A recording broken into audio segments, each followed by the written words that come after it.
To be honest, I don't know what happened. Wow, I have so many thoughts about this. Hi, I'm Avery and I'm an ophthalmology resident now, but last cycle I also went unmatched with over 250 on STEP and over 10 publications. I reapplied, matched, and since then have been pretty vocal about supporting reapplicants and sharing my experiences having gone through the match twice. And some of the comments under her video were just not it, so let's go through them. This comment probably doesn't need much explanation, but I want to address the underlying assumption. A lot of people might believe that if someone doesn't match, there must be something wrong with them, and a lot of the times that just might not be true. There was another applicant applying alongside me who was very similar in my path, but way stronger. He came from a more prestigious med school, had a higher step score, had more interview invites than me both cycles, and was overall well known to be super hardworking, super sweet, and a great team player. No one doubted that he would absolutely match his second cycle,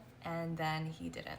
I think judgmental comments like these are extremely harmful, especially when they're directed at strangers you don't know over the internet about a process you may not fully understand. This perspective is a little bit outdated as it pertains to gap years both before med school and also during med school. Gap years before med school are becoming increasingly more common, with the most recent data from 2025 showing that only a quarter of students go straight from college into med school. And gap years during med school have also become more common, especially as certain specialties become more competitive. Some med schools even have formalized research years integrated into their curriculum, like USC, which has an established program for students to do research between their third and fourth year. And speaking from personal experience, my gap years have only built my confidence. I discovered ophthalmology midway through third year, completely fell in love with it, but had nothing going for me. My research year between third and fourth year was absolutely necessary to fill in all those major gaps and to also confirm to myself that this is what I truly want to do as my lifelong career. And I truly believe that the opportunities and mentorship I received during my second research year were huge reasons into how I matched my second cycle. These comments assume that because she applied to a competitive specialty that her stats must not have been good enough. So let's look at the actual data. In the most recent ophthalmology match, the average matched applicant had a step score in the 250s and around 4 publications. Objectively, she was within range. But applicants are so much more than just their numbers. And above all else, every single year there are applicants with phenomenal stats, great personalities, and who deserve to be in ophthalmology